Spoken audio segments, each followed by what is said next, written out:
Hi, Cynthia. Welcome to the podcast. Hi, Krista. Great to be here.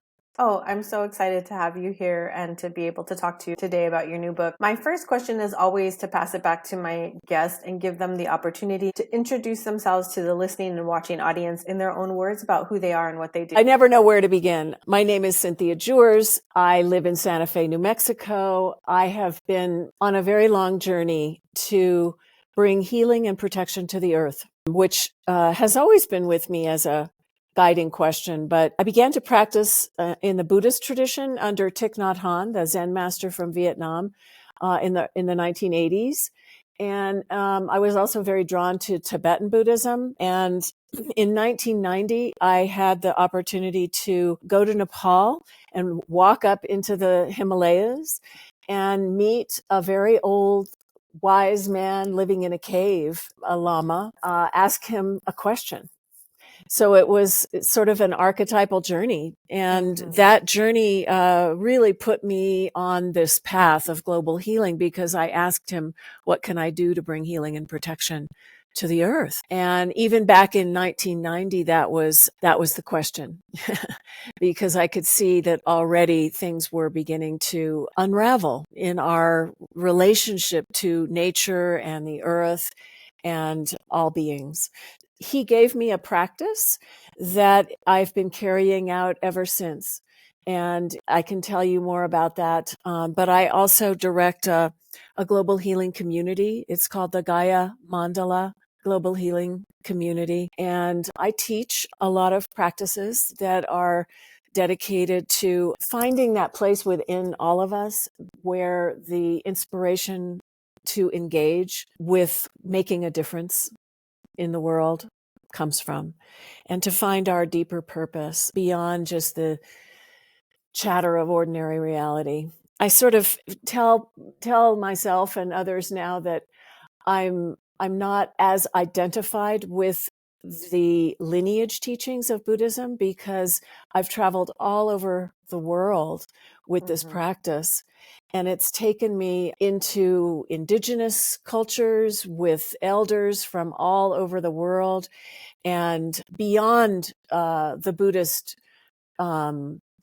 source that this practice comes from and that the training that I've had is rooted in. I honor those teachings deeply, but I feel as if really the earth is my greatest teacher. And I think the earth is trying to get all of our attention now as the great awakener, the great liberator and awakener of our times. So I consider Gaia my guru.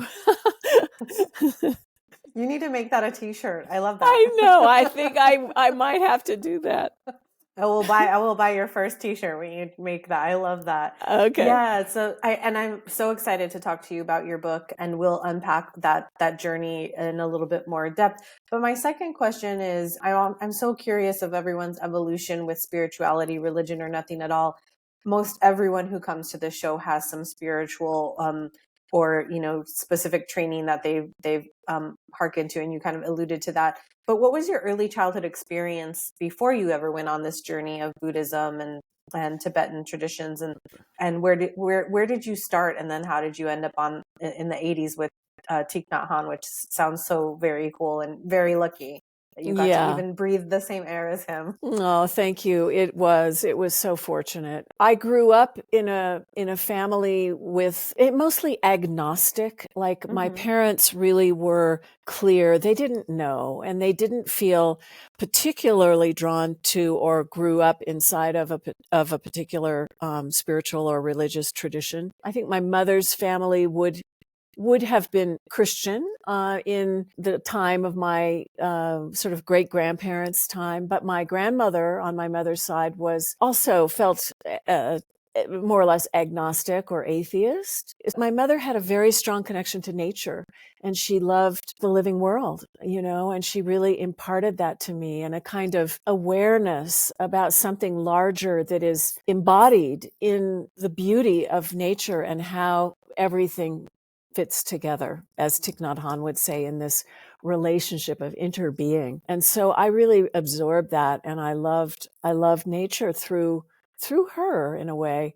My father was a Christian Scientist. His family was very devout Christian scientists, but both his mother and his dear brother died early on because they wouldn't seek medical attention for the illnesses that they had. And so he left that tradition behind. And it's interesting because I've always been very interested in healing.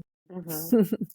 But he was not. I mean, he was, I think, very concerned about my interest in healing because of his own history.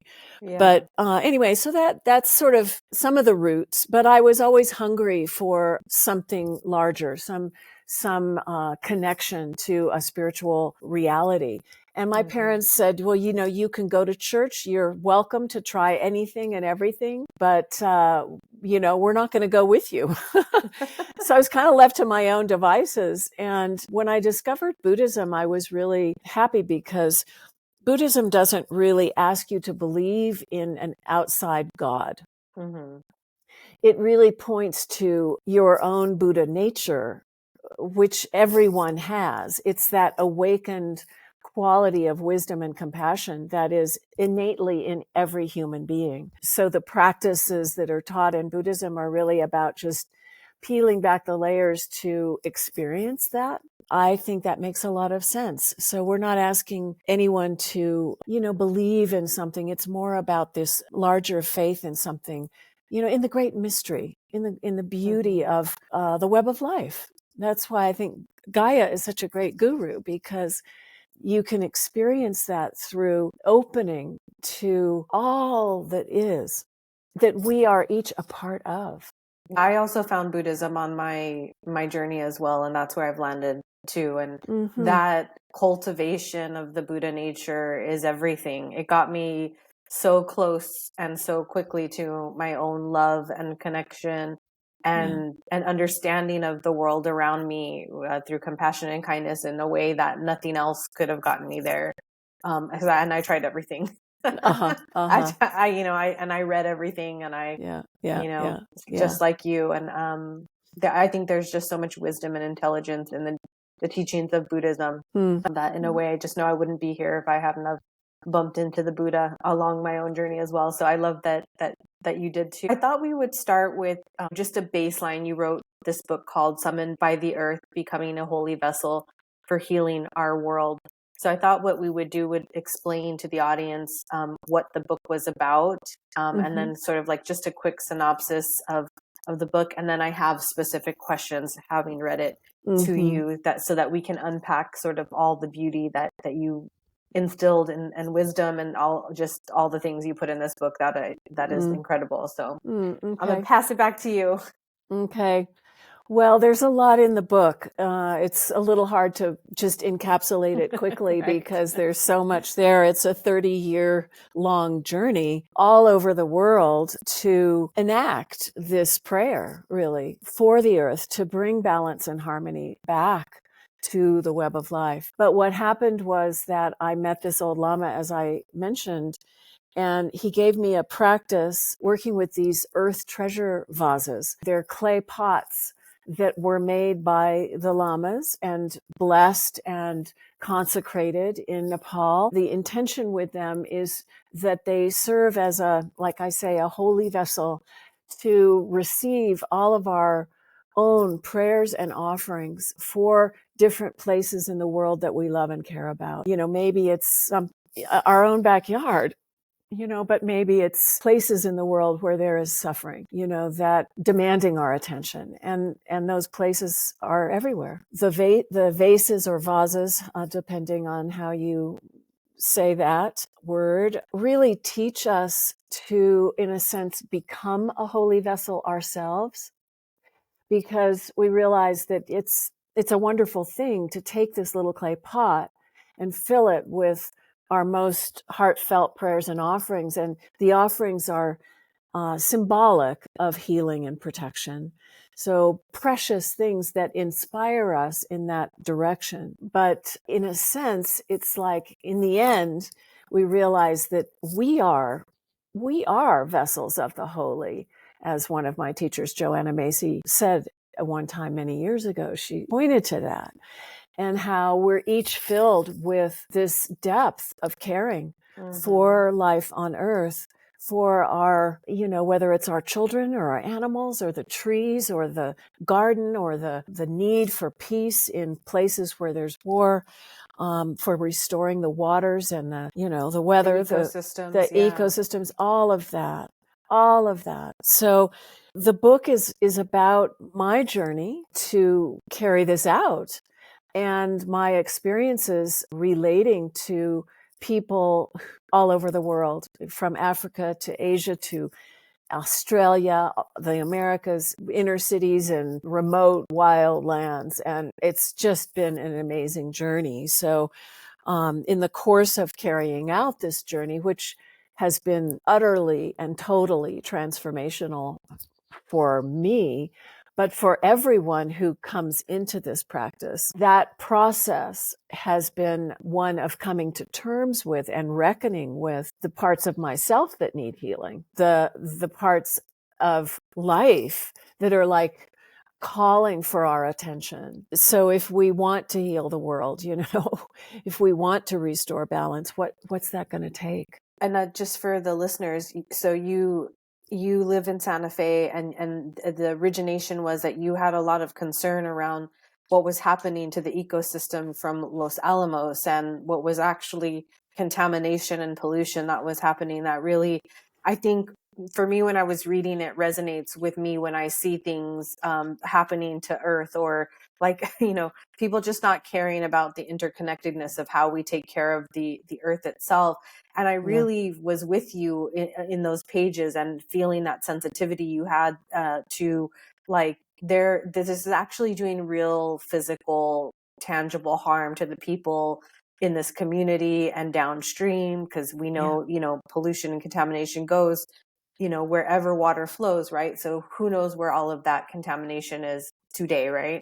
Yes. I was wondering if you could say a little bit more about how you knew it was the right time to write this book, because like you mentioned, this was a 30-year journey of you going and placing these vases all over the world, having these beautiful experiences with indigenous cultures and other people's cultures, and how they even received you, I think is remarkable. Like this lady coming in with her vases. But how did you know that this was the right time to write this book? I mean, I'm really curious about that question. I had that question immediately when I was reading.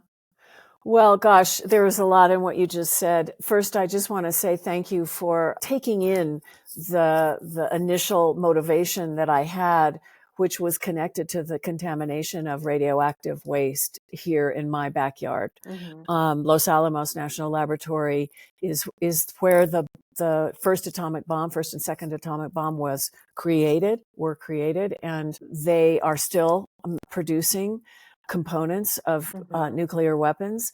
And those substances are extremely poisonous to the entire web of life for hundreds of thousands of years. Mm-hmm. And so when I began to understand how this was affecting not only the watershed, but also the land itself and future generations, because the impulse is to bury that radioactive waste in the ground, under, kind of out of sight and out of mind. But it's not gone. So that was a question that I brought to the old Lama, like, what do we do in the face of things like that? Mm-hmm. And of course, my rational mind thought, how's a little clay pot filled with prayers and symbolic offerings going to address those kinds of issues on a practical level? Mm-hmm. But I had to accept that the changes that are needed in the world are going to happen in all kinds of ways. And we're not really ever sure how change actually happens, are we? Mm-hmm. It takes many levels. It happens on many levels and takes many forms. So we have to start somewhere. And the place that we really always start with change is in our way of thinking and in our motivation. So to invite people to connect with they're caring, in this case, for this land, and to offer prayers for the healing and the protection of this land is a place to begin. And then we watch what happens in different places in the world. Different things have happened, and some are very tangible and some are less so, more subtle. Maybe they're going to take longer. But I have learned that we are planting seeds that are contributing to this healing and restoration that's called for. So that was something I wanted to say. In terms of the book, I've been doing this, as you mentioned, for a long time, taking these little clay pots around the world, making relations with elders and activists and regular folks in all over the world. And yes, it has been really daunting,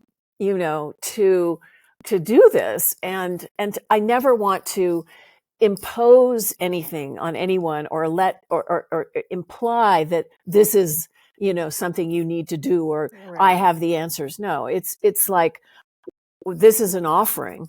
And many of us care about what's happening in all of these places. Sometimes I take groups and do pilgrimages in a group setting, but sometimes it's not possible to do that in the places that I've gone. But in any case, I try to be respectful of the cultures and communities and traditions that I'm going into with this. And sometimes it takes a long time to build relations, especially with indigenous peoples who operate in a different way, than the dominant culture and society. So it's been a big learning process around that. But everywhere I go, people are like, they care. They want peace. They want to be a part of it too. They want to do something, but they don't know what to do a lot of times. So this gives a little opening to engage. And so over the years, we developed, for example, a meditation that we do every full moon, because the full moon is a time when it's said by many spiritual traditions that the effects of our prayers and intentions are multiplied many thousandfold.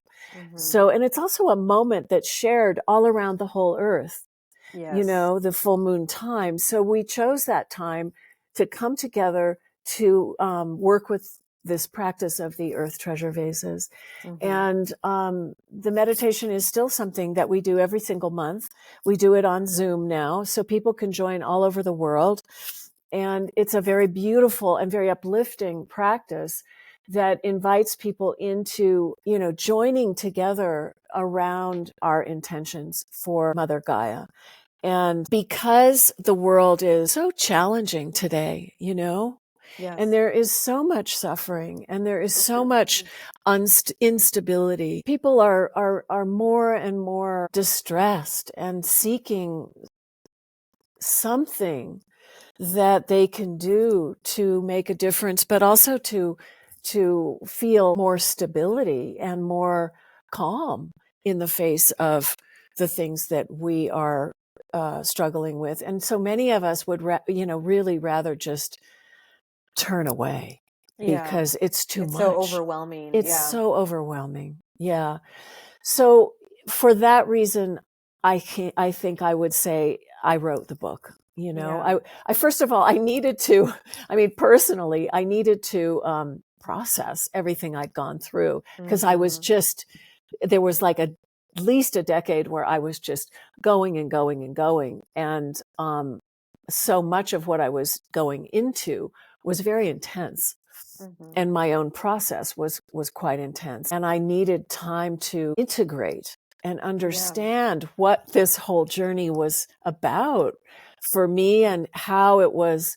How you were synthesizing it all. How I was going to synthesize it, So I had to kind of stop and come to terms with it. And the writing was my way of doing that. But then the larger calling around the book was to offer something into the world at this time when we need all the help we can get, Yeah. Well, and I think that going back to what you said in the first part about, putting the prayers and the intentions in the vase and putting them in these places that require healing and protection, whether other people recognize that or not. I think we're getting closer to understanding, that there is science and actual data behind our brainwaves and our intentions. And when we physically touch something and we put it in there, there is energy associated with that. And that's how you can probably see tangible change in those areas with the people and all of that. And so I guess I just want to underline that, because it's not just all woo woo or just in our ideas or anything. There's real scientific information now to support the fact that when we put our energetic intention into something and we harness our personal power and we put that into something like the what you're doing, real change can be affected. And I love that you're doing that. And I'll also want to mention here, and we'll put it in the show notes, that you have a map of where all of the vases are, the first, second, and third generations, so people can go look, and they're all over the world, and it's incredible to see. Thank you for saying all of that. I really appreciate it, because it is tangible. This is having an effect. Yeah. And we're not done yet. The map shows many vases all over the world, but there's more. Yes, there's more to come, and it's needed. We need to make that connection. I think obviously a big theme in the book is around awareness, and the vibe I kept picking up too is that we have to sort of wake up to stop disregarding Earth, and that there has that we have to wake up to the fact that, like, this is the only Earth we have. And I know that people have been saying this for a long time, and I'll speak from my experience. Like, I grew up in El Paso, Texas. So the first thing that piqued my eyeballs was your map, where that it started, and I was born in New Mexico. So in that whole area is sort of like, where I lived in my youth. I grew up in a very predominant Hispanic community where, old rituals of our history had been discarded. So that connection to land and earth and ourselves and our souls was not integrated, and it was sort of co-opted through Catholicism. So, like, for instance, in our growing up, recycling was not a thing. I had to move away from El Paso to learn what recycling was. And it's something so limited and basic, and you think everyone knows about it, and they don't. And coming into contact with cycling for the first time in my life helped me understand my connection to, like, waste, and thinking about how much I'm contributing to that waste. And it was so interesting. But anyways, back to my question here. Yeah. The reason I just felt like you're obviously trying to point to people that we have to have a deeper awareness about our impact about the earth and not completely disregarding it. I wondered if you might say a little bit about that here now. Absolutely. Yeah, I mean, as I was carrying out this prayer, really, for healing the earth, I started to really realize that in order for that to happen, we need a collective awakening. Like, we all need to come into this understanding that the earth is one way to say it is the earth is our mother, Everything comes from the earth. Life comes from earth. All life comes from earth. The web of life, the ecosystems, the waters, the mountains, the trees, the plants, the food, the animals, everything is interdependent on that functioning in harmony. So human beings have disrupted that flow, that natural harmony, out of our selfish greed. And here we are. There's fires, there's floods, there's landslides, there's war, there's terrible diseases. It's all happening.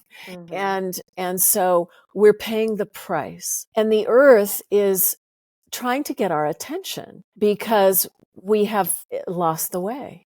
We're so disconnected. But the moment we go outside and, sit on the beach or put our back against a tree, listen to the birds, if we can even hear them where we live, when we plant a seed and water it and watch it grow, it's such a miracle. So to wake up, to become aware, and in Buddhism, we talk about awakening, but awakening, it just means becoming aware beyond our habitual kind of unconscious way in which we go through life, which is pretty blind, And so, but the moment we can stop and take a breath and return to a connected, natural way of being that is unconditioned by all that distraction, we come back to a way of seeing things that honors life. Yeah. So that's the awakening, and then beyond that, it's like, if we can do that, if we can stop long enough to connect with what's really important, then we also simultaneously connect with what we love and care about most. And that is where we need to put our energy. That is where we need to put our service, our effort, because the world needs all of us to turn things around. That's the invitation. Yeah, and that's why I named my podcast I'm Awake Now What? Because when I birthed my own consciousness, I was like, okay, what's next? That was the hardest part. The awakening in some ways is the hardest part to get through the journey. And then you're like, okay, well, I'm now awake. What? Now what? Yeah. One part of your book that I really liked is it is kind of like an expedition that you're taking the reader on through all of your experiences. So I felt like I was right there with you with my backpack, like just, kind of a fly on the wall to all these experiences. And this is kind of a big question. So I want you to just, answer it however you feel is best for you. But I was wondering, you acquired so much wisdom in this journey and so many experiences and meeting different people. I wondered if you can answer this question for me, that what you felt was the most sacred and universal of the wisdom that you acquired on that journey. And take your time. Wow. I mean, first of all, the journey isn't over yet. So I don't think that we ever, and I'll just speak for myself, get to that place of, this is it. This is the golden nugget that answers all the questions. Especially since we're such fallible humans, myself included. I may have, gathered some wisdom along the way, but I still feel so humble. So like, I'm just a blip on the screen, and what I guess one thing that's coming in this moment has to do with this quality of interbeing, this notion of the interconnected web of life, that we're all connected. And there really is no place where I leave off and you begin. And so we're in this together. And to wake up to that, to the sense of interconnection. So what happens in my little world is affecting you in your little world. And what's happening over in the Middle East is affecting us too, even though we're a world away. And so compassion, for the process that we as humans are in, because it is an evolutionary journey. And I feel as if the times that we're living in today are asking something of us that is part of our evolution, that we've kind of gone along for a long time in a certain way, and it's actually not working anymore. Yeah, it's not serving us any longer. So what do we do to facilitate this movement into another way of being that takes into consideration this oneness, this experience of being part of the web of life? Yeah. That's beautiful. I think the first time I ever realized how deeply connected we are to each other was an interesting entry point was I used to come from a family that was very conflict oriented. And Yes. so there was like, you know, they would just always go for the jugular in conversation and stuff. And I remember thinking at one point on my journey, like, I don't want to injure anybody with my words anymore, because I realized if I injured somebody, I would then doubly injure myself because of all the shame I felt for Mm-hmm. reacting, for all the poison I was, putting Yeah. out. Yeah. That was the first time I came into contact with the idea of my own interconnectedness. Like, I can't hurt you without hurting myself. And if Right. I don't want to hurt myself, I don't want to hurt you.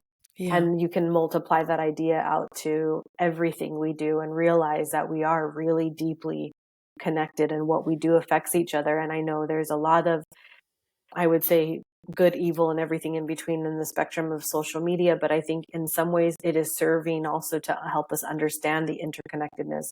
When we Yeah. see the war, when we see that, Navalny just was killed, this past week, and that hurts. I mean, that really hurts. Yes. It hurts to watch that as a human being and Yes. say, how am I supposed to live in this place where all of these things are going on and I'm trying to make a change? And I'm going somewhere with all of this feedback here.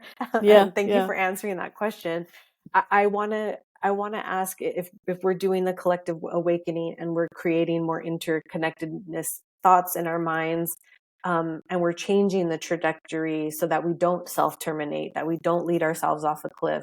Yeah. Um, in your mind's eye, what is possible in the next few generations? Because, like you said, this isn't going to be easy. This isn't going to happen overnight. But Right. where do Right. you hope to see this go? Well, um,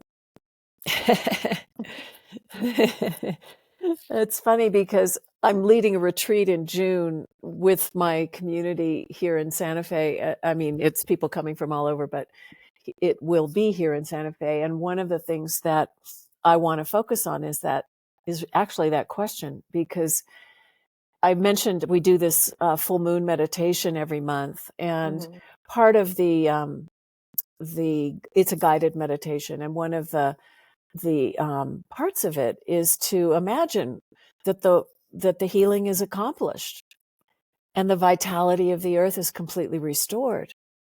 Yeah. And so what does that look like? It's one thing to say the words and repeat them over every month, but what is it that we are intending? What is it that we want to create?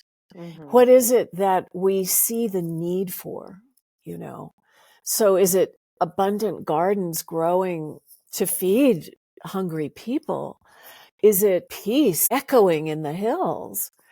Is it understanding that having differences is okay and we can still live together? We don't have to, kill each other if we Mm-hmm. have any differences, because the diversity is what makes life so amazing. Yes. What about healing the sick? Anyway, Mm-hmm. you can go on and on, restoring watersheds, bringing fresh water back by doing all kinds of creative projects, Mm-hmm. that we have the creativity. It's one of our gifts as human beings, along with our compassion, to Yes. be unbelievably creative, because we're part of Gaia.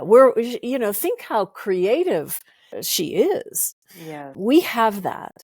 So all we have to do is turn our attention to what we would like to see. And then we're an unstoppable force. So I think that there's something about a critical mass of us humans who need to get to that, Yes. and then We've got a lot of buy-in to do here. we About got seven some billion people buy-in. buy-in. Yeah. But, there is something to be said for a critical mass, and it doesn't have to be everyone all the time, like in the beginning. You've heard the story about the 100th monkey? I don't think I have, no. Okay, so the 100th monkey, there is a story, I don't actually remember exactly where it came from, but apparently there was an island in Japan, and a lot of monkeys lived on that island, and there were potatoes that were growing, and they would eat them, and they would, you know, but then one day one of the monkeys went down and actually put the potato in the salty water of the ocean Mm-hmm. and ate it with the salty water on it. And then pretty soon another monkey went down with him and did the same thing. And pretty soon there was like a whole bunch of monkeys washing their potatoes in the salty water and eating them that way. And pretty soon all the monkeys on all the islands all around did it all at the same time. And it was like, it just took a certain number of monkeys doing that to then spread everywhere. I go back to that story, and I think that we would be very much happier humans if we were doing work Mm-hmm. that we love, Yes. Yeah. that we care about, that is like fulfilling our deepest calling, you know? That's been so conditioned out of us as a society. It's terrible. It is. So, you know, may it be so. May it be so, yeah. May it be so. And so the work is to inspire that and to invite people in, for me anyway, invite people into practices that put us in touch with what we love and care about most. Mm-hmm. And then to support each other in doing that, you know, because it's part of the restoration. It's part of reclaiming our maybe even divine nature. So many beautiful points there in summary. Start where you are and start little if you have to, and include people from diverse backgrounds and diverse ideas, because you're so right that we can solve so much, even though we create these problems ourselves in many ways. We have so much inside of ourselves to be able to give back. And in that vein, I really wanted to talk to you about the idea of sacred activists. And I wondered if we might talk about to you in those, what that in that terminology is for you and what you imagine it being. Maybe it's something like we just talked about, people sort of going into their own little ecosystems and creating harmony and change and education and all of those things. But why do we need more sacred activists here on this earth? Obvious question, but why? Well, it is what we just talked about. And it is in my book. There's a whole chapter called Sacred Activism. Mm-hmm. And I really unpack it from several different perspectives. But basically, I would say, first of all, when we stop to go inside, we think we have to just be pounding the pavement all the time, rolling up our sleeves. We get really burned out, being activists, given what's happening. It's totally exhausting. So it's really important to stop long enough to find that resource within that is where we can recover our energy and our engagement in order to keep going. And so for me, and I think for many, that resource is a sacred place, right? Mm-hmm.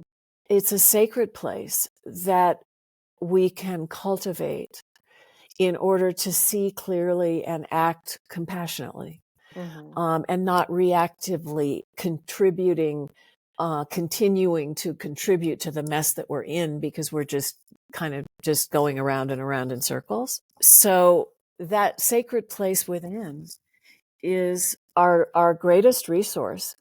And of course, like I said, we can tap into that when we go sit outside and put our back against a tree, or go for a walk with our dog and smell the roses sometimes.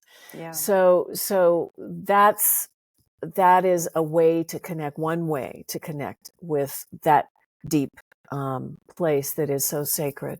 But we can also light a candle and, take a few breaths. In Thich Nhat Hanh's tradition, mindfulness is a practice of calm abiding, finding that seat of peace that is our place of refuge. And, there's a million ways that we can tap into that. But basically, once we do, then then we have more and more capacity to act for the benefit of all beings and not just ourselves, but we start to operate inside of this larger system. And we also, as I said before, we get in touch with what we love and care about and what we want to see in the world, you know? And so it's like there's a writer and a speaker, teacher named Andrew Harvey. I don't know if you know who he is. He wrote a wonderful book called The Hope. And it's a guide to sacred activism. And he was one of the people to kind of coin that term.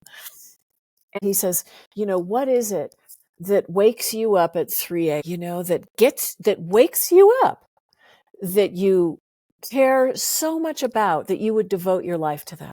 That's where our activism is needed. Yeah. And each of us has a different calling. For Andrew, he loves the animals and he wants to see protection for animals. It's a matter of connecting with that gift and finding the community of support around us to support us in offering that gift. Yeah. So to me, that's what sacred activism is, because we need activists, but we need activists who are coming from that place and not just reproducing the problem. Yeah, that's really beautiful. I think if we can all just start somewhere, like you said, and it's usually well received too. I think many people will find that the people around them want to support them. I think it was really beautiful that you talked about having a place inside yourself where you could restore yourself, because it is I think when you're a caring person, and I think like you, like me, like a lot of people that come to this podcast, like we do care about the big and the little and everything in between, and caring and having that sensitivity. It is physically, mentally, emotionally, spiritually exhausting, because we want to make this place, we want to make it better. We want to restore it. We want to reclaim it, all of the things. And it can be really overwhelming and just exhausting. So I love that you mentioned that we have to also take care of ourselves in that process as well, because I think that's really, really important. So, but I'm mindful here of the time. We're getting close to the end of the hour here. So I want to give you some space to tell everybody, where they can pick up your book when it comes out on the 19th, anything you have coming up, like talks or retreats or anything you've got going on in your wheelhouse. We'll just give you some space here to do that now. Oh, thank you. Yeah, there's a lot in process. You can go to GaiaMandala.net to find out more about all of the practices that we are sharing and doing and carrying out, and retreats and pilgrimages and working with treasure vases and becoming part of the global community that is dedicated to exactly what we're talking about. And you can sign up for a newsletter that goes out in anticipation of every full moon. It describes, we send that out every month, and it describes the focus of the treasure vases that we're working with at this time or hearing about. You can also sign up for the full moon meditation and other things. And we have a community platform on Mighty Networks that is a place to also connect more deeply. And then there's a retreat in June that I mentioned that is, you can learn about and register for that, or learn more if you're interested on that same website, GaiaMandala.net. And I have an online book launch coming up on the 19th of March. The 19th of March is the equinox. So it's one of those 2 days of the year when the days and the nights are equal. Mm-hmm. And so it's the beginning of spring in the northern hemisphere, the beginning of fall in the southern hemisphere. I love to live my life in relationship to the seasons. So that's why I chose that time, and it'll be a beautiful event. You can find out more in that same place, GaiaMandala.net. Let's see what else. There's a lot more to know. I haven't done this yet, but I have a new website for the book, which is summonedbytheearth.org. And the title of the book is Summoned by the Earth. So there's a whole website for the book. Mm-hmm. We'll post on there all the different events that are happening, the schedule, because I'll be traveling around the country, going to book events on the East Coast, on the West Coast, and some of the places in between this whole year. Also, probably doing another in-person retreat this fall. That's the place to go, either GaiaMandala.net or summonedbytheearth.org. And you can see much more about the book on that website, as well as linking to where you can order it or purchase it online, which of course includes Amazon and Barnes and Noble and all those other places. You can also order it at any of your local bookstores. The distribution is making it available pretty much anywhere, and it'll be out on March 19th. Awesome. Yeah. Well, we'll put all of the links in there for that. So I always end in gratitude, and I always want to check in with my guests before we end off this interview. What 3 things you're grateful for? What's rolling around in your heart chakra today? No, I'm so grateful to be able to be with you, Krista, and to have had this really, really deeply moving conversation with you.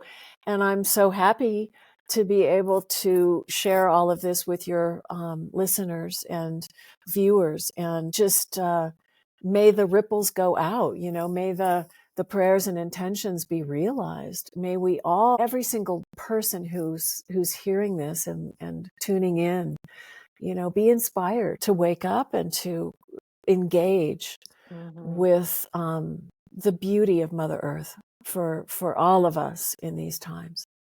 Yeah, to wake up and take action. Yeah. I love turning that. turning prayer into action. Yeah, prayer into action. I love that. Well, I thank you for writing this book. I also think it's like it's a good example of being patient with your own process. I think as well, like allowing it to sort of simmer over time. I think we're in such an age where people like, I want to write a book and just get it out. And I love that it took all this time and it became this beautiful example as well of the patience of waiting for the wisdom and the journey to sort of, not like you said, it's not over, but it's found, sort of a stopping point where it can be shared. And I think that's a beautiful example of also like internal patience. And I kind of also really liked that about the book. Thank you. I love that you said that, because it did take a long time to write this book and bring it through. And I've learned, if there's one thing I've really learned through carrying out the Earth Treasure Vase practice, is that everything has its own time.